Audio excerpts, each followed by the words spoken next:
Few reflections today on the responsorial psalm, which we don't often reflect on. Psalm 139, beautiful. O Lord, you have searched me, and you know me. You know when I sit down and when I rise up. You discern my thoughts from afar. You search out my path and my lying down, and are acquainted with all my ways. This is a fundamental truth of our faith. God knows us, and he knows us with pure love. It's a loving knowing, not a judgmental knowing, condemning. No, God comes to save, not to condemn. But he knows us. And then at the final stanza, or second final, where can I go from your spirit? Where can I flee from your presence? If I ascend to the heavens, you are there. If I make my bed in Sheol, you are there. If I take the wings of the morning, love that line, and settle at the farthest limits of the sea, even there your hand shall lead me, your right hand shall hold me fast. In other words, where is God? See, everywhere, all the time. He's always with us. The problem is, we're not always with him. St. Augustine said that in his beautiful the Confessions, O beauty of or ancient ever new. And he goes on to say, you were with me, but I was not with you. You were within me, but I was outside of myself. I always thought, what is he talking about? How can I be outside of myself? Well, very clear, very easily. Think about our consciousness. When we are truly conscious, self-conscious, aware, we're in the moment. And then we could say we are dwelling in the depths of our being. We are aware. But so often during the day, we kind of go on autopilot, and we kind of just go through the motions. We get busy, we're worrying about this, we're thinking about that, and we're just running around, or maybe not running around, but we're preoccupied, and we're not self-conscious. We're not aware.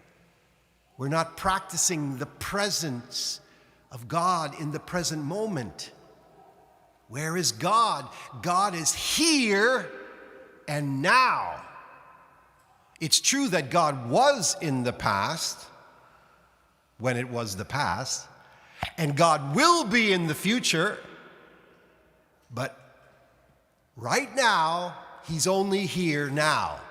And therefore, if we're in the past, thinking about what happened yesterday and what someone said and somebody hurt me and I'm all, upset, or worried about the future. Oh, I got to do this, I got to do that. Oh, what's going to happen to me tomorrow? You see, then we're not in the present.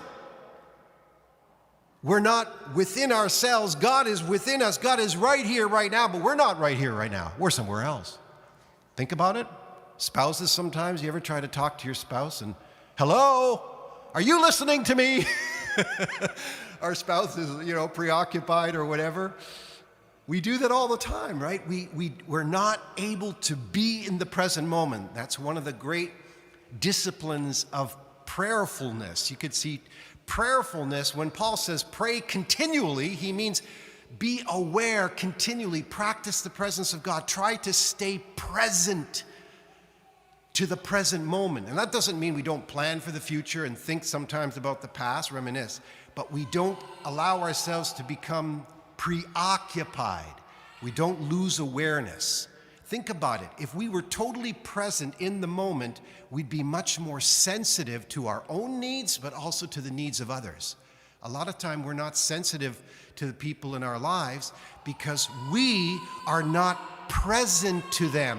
We are not here now. We are thinking about the future or the past, and we're preoccupied, and therefore we're not sensitive to what's going on. And God is with us. He's always with us. And that's the other thing. We tend to forget that God is with us, but that's why we need to practice his presence. It's not that God isn't present, but we lose the awareness of his presence. So that's, I think, what this beautiful psalm is teaching us. God is always with us. He knows us. He loves us. He wants to care for us. But you see, the issue with love, and we know this in our own lives too, is we might want to love someone and really care for them and be there for them, but it takes two to tango. They've got to want to receive our love, right? They've got to want to be there so that we can love them. And so too, God is continually trying to love us, but we're not often receiving that love because we're not being present to him. That's why one of the best definitions of personal prayer I've heard is this. Personal prayer is letting God love you. Letting God love you. You might say, well, he loves me for sure. He always loves us, but a lot of times we're not letting him. We're not receiving that love, right? We're not really allowing his love to flow into our hearts. That's why for personal prayer, we need to be still.